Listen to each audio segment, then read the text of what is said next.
What's happening, guys and girls? Acrinator here, and welcome to another episode of World of Warcraft Dungeon Overview. This episode will be finishing up the Caldara dungeon hub by going through everyone's favorite dungeon, the Oculus. I'll be running through it with my hunter you see here, so with that being said, let's dive straight into it. As you may remember from the previous episode out of this dungeon hub, the blue dragon aspect Malygos has recently snapped out of his madness that consumed him for millennia. Watching the decimation of his dragonflight at the hands of Deathwing during the War of the Ancients shattered the aspect of magic's will to go on. Even with a few of his kin salvaged by the red dragon Corialstras, Malygos could not fully regain his sanity. The blue behemoth's mind would occasionally come and go with the wind, mostly in dire occasions, though now it seems his consciousness has returned for good. Upon his reawakening, Malygos looked out upon the mortal mages of the world with disdain. He witnessed such recklessness in their wielding of magic, causing more harm than good, or at least that's how he saw it. In a dreadful turn of events, the aspect decided that if the mortal races could not use magic properly, then they would not be allowed to use it at all. The blue dragonflight began to spread out all across Northrend to redirect the ley-lines of Azeroth back towards Caldara, where Malygos planned to store the world's magic within the Twisting Nether. This, of course, has caused quite a lot of trouble for those trying to fight against the Lich King's forces. During such a vital time in the war against the Scourge, it would be devastating to lose our magic. The Acrinator and the red dragonflight have teamed up with adventurers such as ourselves to lay siege to Malygos' frozen citadel. We've already assaulted the Nexus and prevented the unstable magic forces from tearing rifts in the fabric of reality. Now we must destroy the delicate framework that is rerouting the ley lines in order to rid Malygos of his infrastructure. With the help of the red, green, and bronze dragons, we must attack the Oculus before we can confront the Great Aspect himself. The Oculus is a level 75 to 80 dungeon with a level 80 heroic mode located in the northwestern portion of Borean Tundra, specifically found at the center of the Caldara subzone. You should definitely be careful approaching the dungeon entrance, as there's plenty of Malygos' forces patrolling the central spire. Just like the last time we visited this hub, head out to the Acrinator settlement and go down the large purple crack in the ground. Once you head down into the broken crust into the giant hole in the side of the spire, take an immediate turn to either the right or left, it doesn't matter which way, they both lead to the same place. Then just make your way to the dungeon entrance on the platform standing in the center of the room just above the one for the Nexus.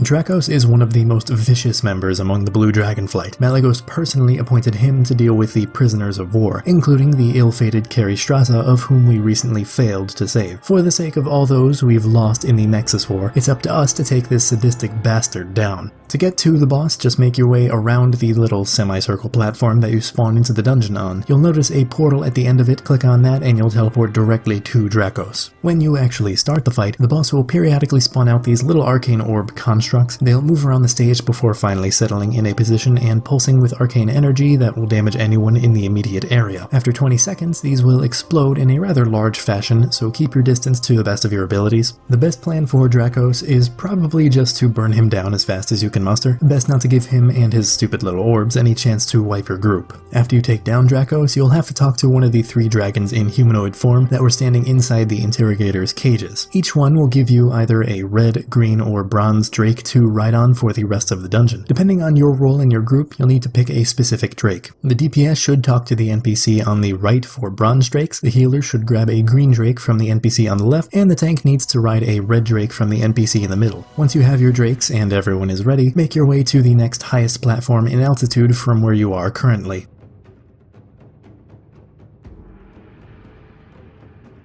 Varos is one of Malygos' top strategists in this war, coordinating dozens of attacks against the Acrinator. In order to ensure the safety of our mages, we need to end this general's reign. That won't be easy though, since he's utilized a portion of the power flowing through the Oculus to boost his own defenses. He's entirely prepared for a full-scale battle if any would-be assassins make it to him. In order to break the force field shielding the boss, you'll need to kill the trash mobs littered around the same level of the spire as Varos. Unfortunately, you can only attack other dragons in the sky with your drakes, so you will have to dismount to clear this trash. Once he's free of his bubble, Varos has a few abilities that you'll definitely need to look out for if you don't want to die. The first one is that he'll mark a random player with a spell that increases both their healing and damage taken. So they'll be easier to heal, but they'll certainly be needing those extra heals. The boss will also energize a part of the platform he's standing on, which will damage any and all players caught standing on that section. The final bit is that he'll summon down a blue drake to assist him. This is more powerful than the usual ad you'll find in these kinds of dungeons, dungeons, they'll fire beams at random players that do a lot of damage if left alone, so take special care in downing this one before returning back to the boss.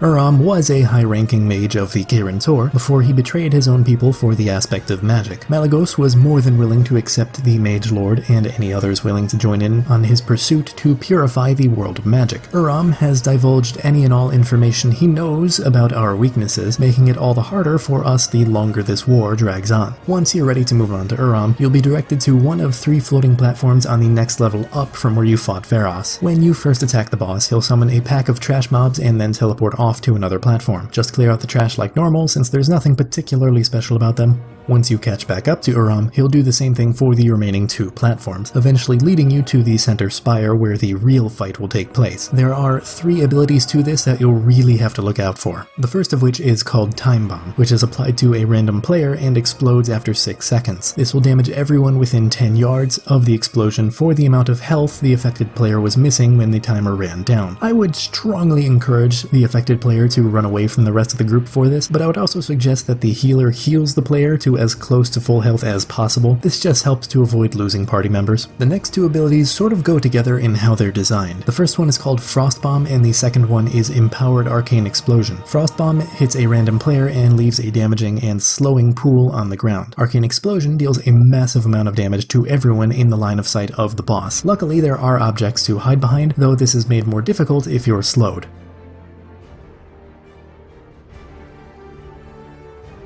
Eregos is a massive blue dragon that rivals Malygos himself in size and strength. Appointed by the aspects to guard the Oculus with his very life, the Ley-Guardian will likely be one of our strongest opponents we've ever had to face, especially considering he has an effectively unlimited font of magic from which to draw upon. Even with 3 dragonflights assisting us, our victory is anything but certain against this behemoth. This fight is one of those rare few that's considered a guild killer for how frustrating it can be, especially on heroic mode. You'll fight Eregos on your Drake, which, despite the fact that you're given a new ability, is still really hard. To start the fight, just fly up to the top of the spire where the giant dragon is circling. For the most part, this fight is simple, it's just going to be difficult to hit the numbers you'll need to not wipe. The main thing is that you'll have to watch out for any ads that appear throughout the fight. There are little whelps that will help Eregos periodically, which do a large amount of damage if left unchecked. On heroic difficulty, the boss will become immune temporarily and stop attacking, summoning anomaly trash mobs in the process. Well, I hope you all enjoyed this episode, and if you did, feel free to give it a thumbs up. If you want to see more like it, maybe even subscribe. Links to my social media and whatnot are in the description below, and as for the comment question, why do you think so many mages betrayed the Kirin Tor to side with Malygos during the Nexus War? Do you think they actually believed the aspect would win with the entire world bearing down around him, or do you think they just couldn't live without their precious magic that they've lived their entire lives with up until this point? Anyways, that's all the time I've got for today, so until next time, don't die.